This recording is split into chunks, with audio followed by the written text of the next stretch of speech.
नमस्कार दोस्तों, Indian polity यानी भारतीय राजव्यवस्था को समर्पित इस चैनल पर मैं आपके साथ हूं, आपका मित्र विकास डाखा। आज की वीडियो में हम बात करेंगे इलेक्शन कमीशन यानी निर्वाचन आयोग के बारे में।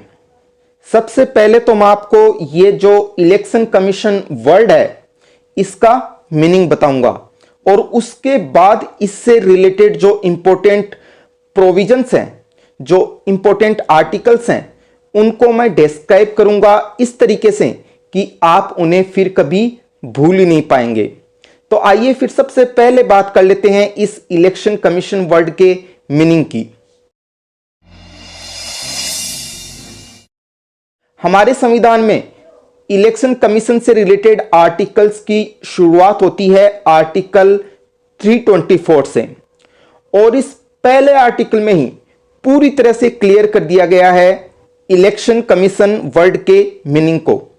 इस आर्टिकल के मुताबिक हमारे देश में राष्ट्रीय स्तर के जितने भी चुनाव होते हैं और राज्य स्तर के जितने भी चुनाव होते हैं, उन सारे के सारे चुनावों को करवाने की जिम्मेदारी जिस कमीशन पे होती है उसे ही हम कहते हैं इलेक्शन कमीशन। अब बात यह आती है कि राष्ट्रीय स्तर पर कौन कौन से चुनाव होते हैं। तो ये होते हैं कुल 4 तरह के चुनाव। पहला लोकसभा के चुनाव, दूसरा राज्यसभा के चुनाव, तीसरा राष्ट्रपति का चुनाव और चौथा उपराष्ट्रपति का चुनाव। बात करें अगर राज्य स्तर के चुनाव की, तो हमारे देश में राज्य स्तर पर 2 तरह के चुनाव होते हैं। पहला लेजिस्लेटिव असेंबली यानी विधानसभा का चुनाव, और दूसरा लेजिस्लेटिव काउंसिल यानी विधान परिषद के चुनाव। तो ये तो आपको पता चल गया कि ये सारे के सारे जो 6 तरह के चुनाव मैंने आपको बताए हैं, ये कराए जाते हैं इलेक्शन कमीशन यानी निर्वाचन आयोग के द्वारा। लेकिन एक जो बड़ा सवाल अभी भी बाकी रह गया है वो ये कि क्या इनके अलावा भी किसी और तरह के चुनाव होते हैं हमारे देश में? तो इसका जवाब है जी हां।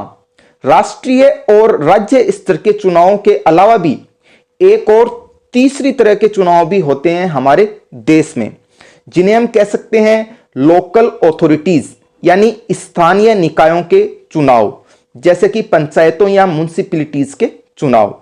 इन लोकल अथॉरिटीज के चुनाव को करवाने की जिम्मेदारी जिस कमीशन पर होती है उसे कहा जाता है स्टेट इलेक्शन कमीशन यानी राज्य निर्वाचन आयोग।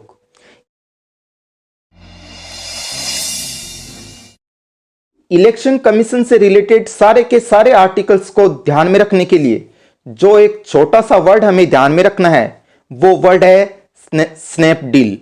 असल में स्नैपडील फ्लिपकार्ट या अमेजॉन की तरह ही एक ई कॉमर्स कंपनी है जहां से हम कुछ भी ऑनलाइन ऑर्डर कर सकते हैं।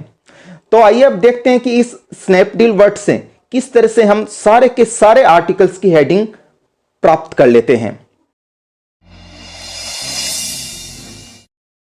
इलेक्शन कमीशन से रिलेटेड जो पहला आर्टिकल है आर्टिकल 324, उसकी हेडिंग हमें प्राप्त होगी स्नैपडील के पहले लेटर एस से, जो कि होगी superintendence and control of elections to be vested in an election commission यानी निर्वाचन के अधीक्षण और नियंत्रण का निर्वाचन आयोग में निहित होना। इस आर्टिकल में डिस्क्राइब किए गए हैं इलेक्शन कमीशन से रिलेटेड सारे के सारे इंपॉर्टेंट प्रोविजंस। जैसे कि सबसे पहले तो यहां यह डिक्लेयर किया गया है कि राष्ट्रीय और राज्य स्तर के सारे चुनावों का कंट्रोल और सुप्रिटेंडेंस इलेक्शन कमीशन के हाथों में ही होगा पूरी तरह से।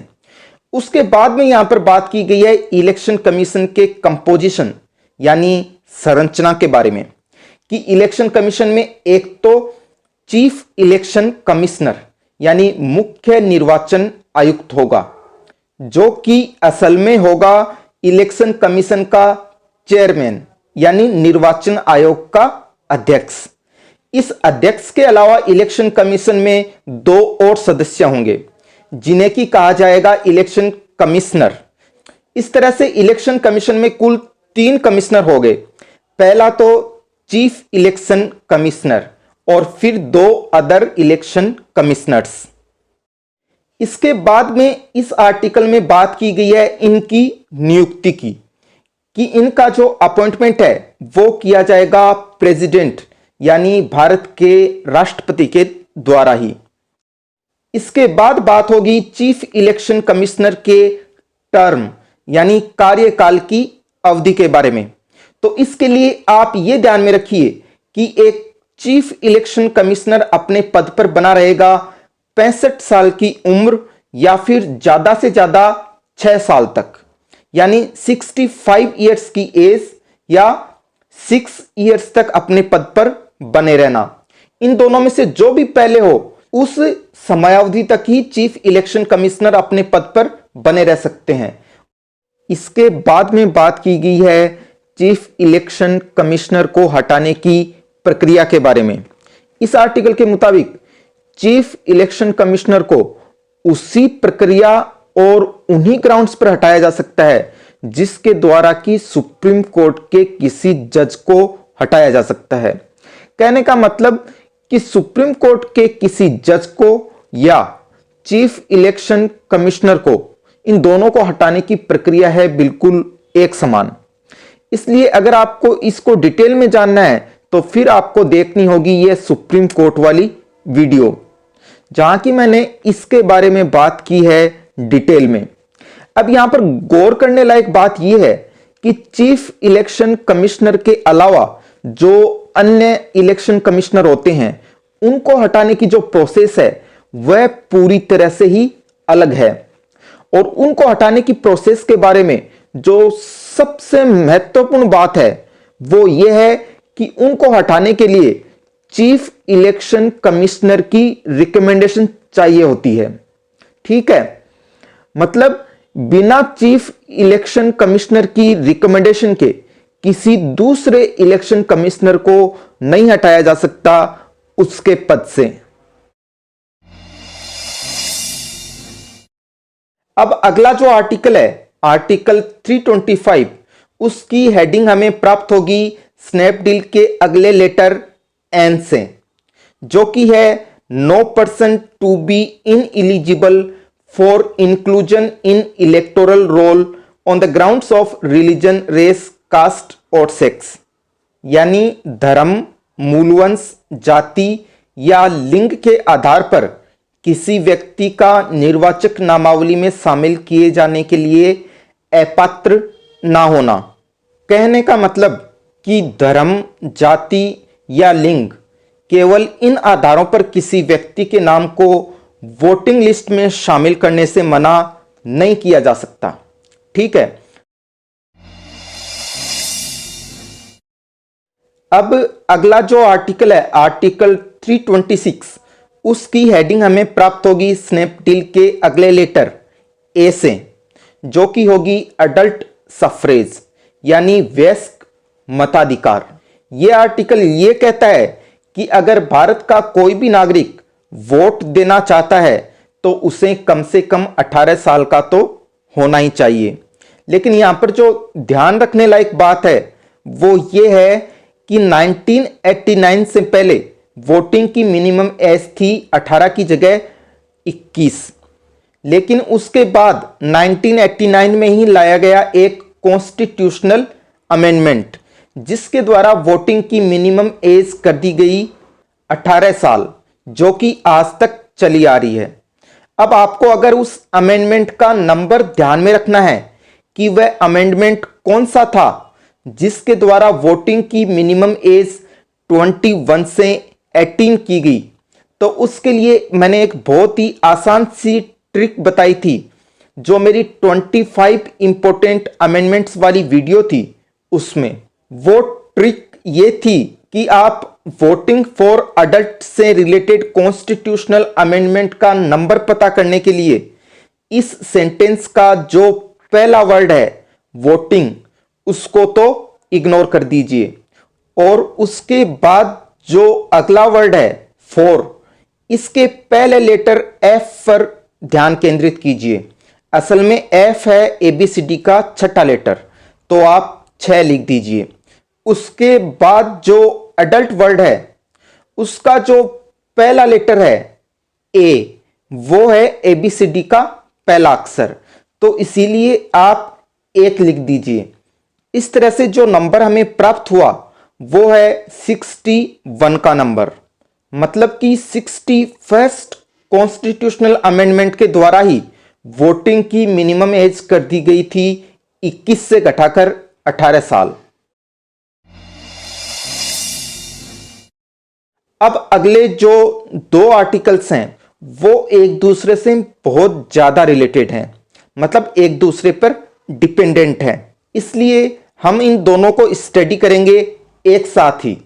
इन दोनों की हेडिंग्स भी हमें प्राप्त होंगी स्नैपडील के अगले लेटर पी से ही। इस तरह से आर्टिकल 327 की हेडिंग होगी power of Parliament to make provisions with respect to elections to legislature, यानी विधानमंडलों के लिए निर्वाचनों के संबंध में कानून बनाने की संसद की शक्ति।